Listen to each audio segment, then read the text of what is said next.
Hello, gang. Whining Carolina Jackpot time coming at you. It's September 13th, 2023. It's Wednesday afternoon, and it is South Carolina versus Georgia week. Ah, man, that really that gets me going, man. It really does. You know, they're one of our rivals. They're a big rival for us. We're not going to play them next year, so that really sucks to lose one of your rivals. But it is what it is, I guess. We just got to roll with the punches with this here new SEC schedule. I'm hungry, though. I stay hungry. As my big belly will attest, it gets satisfied a lot. I almost want to eat a hot dog. I don't know. I got to do the chain crew later on this evening, though, for a Little League football game, so I don't want to get caught eating the hot dogs when I'm supposed to be out there pulling the chain for the chain crew. Because the Little League and the parents and stuff, they may get a little pissed off at me. You see what I did there? I made it funny about some hot dogs.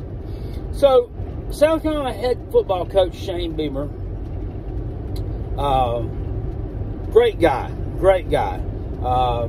motivates the team well, cares about his players, loves the university, wants to be at the University of South Carolina, and I dare say that he is the best second-generation head college football coach since one Mr. Derek Dooley. But he is not immune from saying some dumb things at the wrong time. He made a quote after the South Carolina versus North Carolina game. His jimmies were ruffled. He was dejected. He was a little bit upset. And rightfully so. His team played like shit and lost to an average North Carolina team 31-17. When asked about why he was so upset, tell me things that upset you, Shane. Well, to start with, we wanted to start the second half with an onside kick, and the chain crew was back there eating hot dogs or whatever, and we couldn't get the playoff. Well, you ended up having a successful onside kick, which you recovered. That makes it successful. So I don't know what the big deal is with that. And I also don't understand why a week and a half later, it's a big deal and we're still talking about it.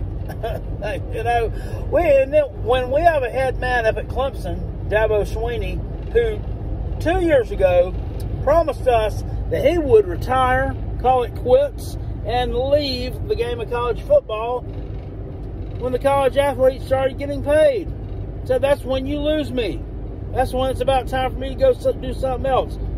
Why is everybody not championing him for that? Why aren't we talking about that anymore?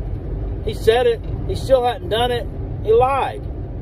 Anyway, these coaches, they say dumb things a lot. Because guess what? They're human.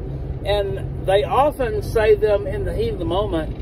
And there are things that they really don't mean, or they get taken out of context. You got to pay attention to context because context is king. The Mizzou head football coach, Eli Drinkowitz, made a comment a couple of weeks ago about his starting quarterback, Brady Cook, and what a fantastic young man he was. And he said, heck, if he wasn't dating somebody, I'd like for my daughters, when they're of age, I'd like for them to hook up with him if they could. Okay, first of all, they can't both hook up with him at the same time. Second of all, they're like 12 years old and the other one's like 10. So that's kind of creepy and it's kind of weird. I think he said it without thinking, and I don't really think that he's a pedophile. I think he may be a little bit of a nerd. I think he may be a little bit petty. I think he may be a little bit childish too. Kind of like Shane Beamer is sometimes. But I don't think he's a bad person. Anyway, I just think it's funny that things just get driven into the ground to the point where they're just like, we're just like tone deaf to them. However,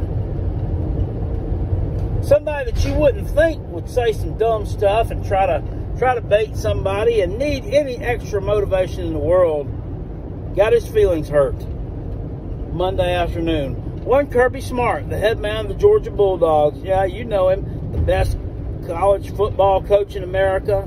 The guy with the boyish little mo cut. Yeah, that one, the defensive guru.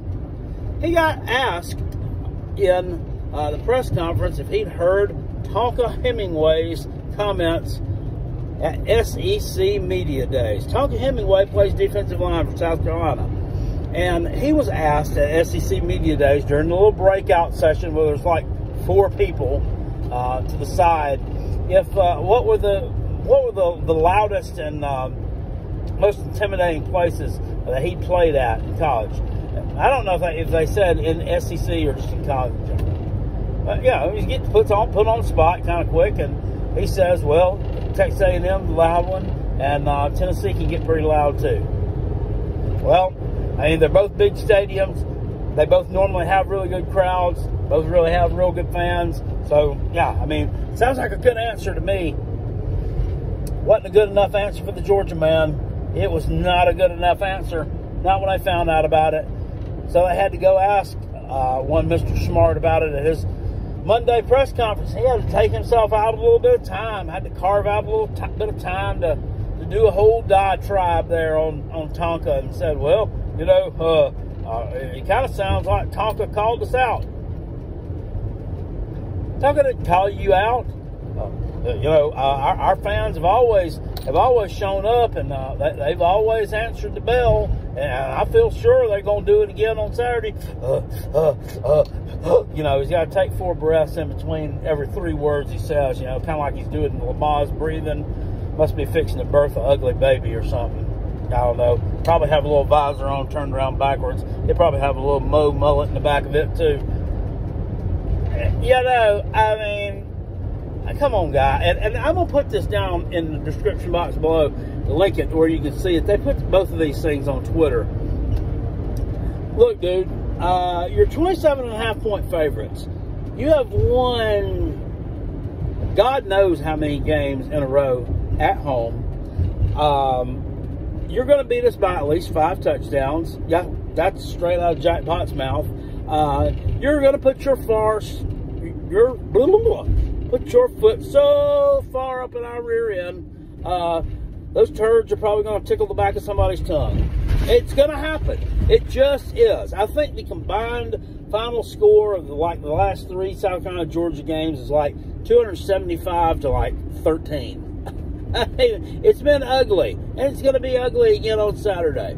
South Carolina's offensive line, they can't block shit. They couldn't block shit. And, yeah, they did great against Furman the other night, but I have to think that Furman's defensive line is probably not going to apply quite as much pressure as Georgia's is. Well, probably not. I think Furman was lacking a couple of 4 and 5 stars on theirs. So, yeah, they're going to have a tough time Saturday afternoon. They're going to struggle.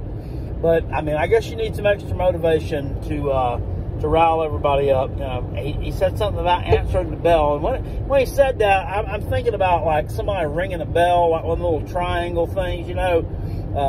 And that kind of fits. Because that's kind of a hillbilly move. That's kind of a country bumpkin thing to do, you know, ringing that little triangle bell. And that's the Georgia fan base in a nutshell. You know, they're really not that different from Clemson. And in fact, there's not a whole lot of difference at all between the two. You know, both got hillbilly fan bases. Both of them got a lot of bandwagon fans. Both of them have coaches who apparently are very petty and need extra motivation to do what we know is already fixing to happen. Just didn't think we'd see that come out of you there, Kirby. Kind of disappointed in you, Curbs. Kind of disappointed in you. But it is what it is, I guess. We'll see you Saturday afternoon in Athens. You know, you bring it. We'll make sure we bring it as well. And don't forget, no matter what Tonka Hemingway said about you, Carolina Jackpot's still your #1 fan. I'll see y'all later. Appreciate it. Peace. I'm out of here. Go Gamecocks. Go Spencer Rattler. Go Coach Beamer. And go kick some ass. Woo! Or at least try to.